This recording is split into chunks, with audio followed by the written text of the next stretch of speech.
আল্লাহ তুমি আমার গুনাহগার উম্মতকে বাঁচাও। বিশ্বনবী পাগলের মতো একবার হাউজে কাউসারে যাবেন, একবার সিরাতে যাবেন, একবার পুলসিরাতের দিকে, একবার হাউজে কাউসারের দিকে পাগলের মতো দৌড়াতে থাকবেন। তার কোনো গুনাহগার উম্মত যাতে জাহান্নামে ঢুকে না যায়, সেদিন কেউ সুপারিশ করতে পারবে না বিশ্বনবী ছাড়া। কিয়ামতের ময়দানে ওই বিভীষিকাময় সময়ে মুসিবতের কালে মানুষগুলো পাগল হয়ে বিশ্বনবীকে খুঁজতে আরম্ভ করবে। সবাই মিলে বিশ্বনবীর কাছে যেয়ে বলবে, ইয়া রাহমাতাল লিল আলামিন, ইয়া খাতামান নবীন, রাহমাতাল লিল আলামিন। দেখেন আমাদের কি অবস্থা, কি কঠিন বিপদে আমরা আছি, দাঁড়াতে পারি না, সূর্যের আলোতে ঘেমে হয়রান। আজকে কেউ সুপারিশ করতে পারবে না। সব নবীরা অপারগতা স্বীকার করেছে, তারা বলেছে আপনি ছাড়া কেউ নাকি আল্লাহর সামনে দাঁড়াতে পারবেন না, আপনি একটু সুপারিশ করেন। বিশ্বনবী বলবেন, আসো আসো, আজকের দিনে আমি ছাড়া আল্লাহর সামনে কেউ দাঁড়াতে পারবে না। বিশ্বনবী মাকামে মাহমুদে যে আল্লাহু আকবার বলে সিজদায় লুটিয়ে পড়বেন, আল্লাহ রাব্বুল আলামিন বিশ্বনবীকে এমন কিছু চমৎকার শব্দ শিখাবেন, ওই শব্দগুলো দিয়ে আল্লাহর প্রশংসা করে বিশ্বনবী কাঁদতে আরম্ভ করবেন। বিশ্বনবী এমন ভাবে অজর দ্বারায় সিজদায় লুটিয়ে পড়ে কাঁদবেন, রব্বুল আলামিনের রহমতের দরিয়ায় জোশ লেগে যাবে। রব্বুল আলামিন এই দৃশ্য থেকে সহ্য করতে পারবেন না। রব্বুল আলামিন বলবেন, ইয়া মুহাম্মদ ইরফা রাসাক, ও নবী আপনি মাথা তোলেন, মাথা তোলেন, আপনার কান্না আমি সহ্য করতে পারি না। নবী আপনি মাথা তোলেন, সাল তুতা, আজকে আপনি যা চাবেন তাই দেব। নবী আপনি সিজদা থেকে মাথা তুলেন, সাল তুতা, যা চাবেন তাই দেব। ওয়াশফা তুশাফা, যার জন্য সুপারিশ করবেন তার সুপারিশ কবুল করে নেব। বিশ্বনবী এবার মাথা তুলবেন।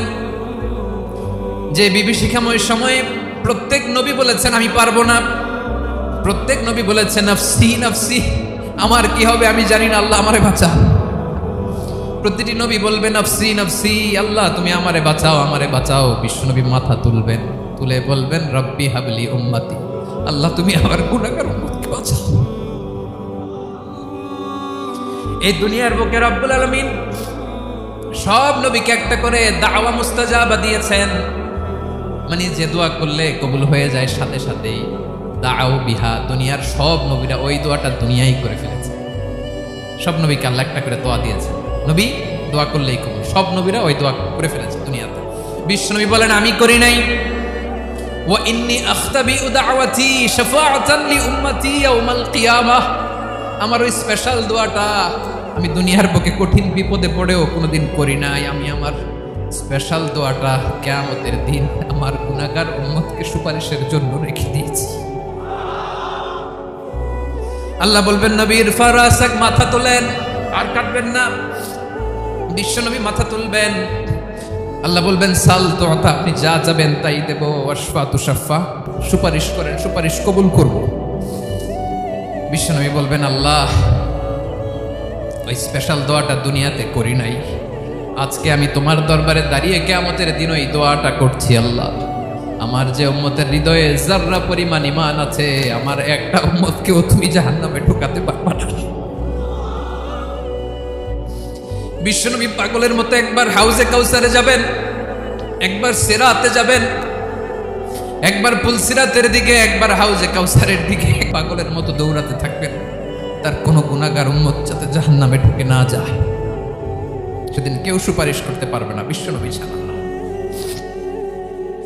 এজন্য 5 নম্বর আল্লাহ বললেন মান যাল্লাযী ইয়াশফাউ ইনদাহু ইল্লা বিইযনিহি, কার সাহস আছে, কার এত বড় বুকের পাটা কিয়ামতের কঠিন দিন আল্লাহর সামনে দাঁড়িয়ে সুপারিশ করবে?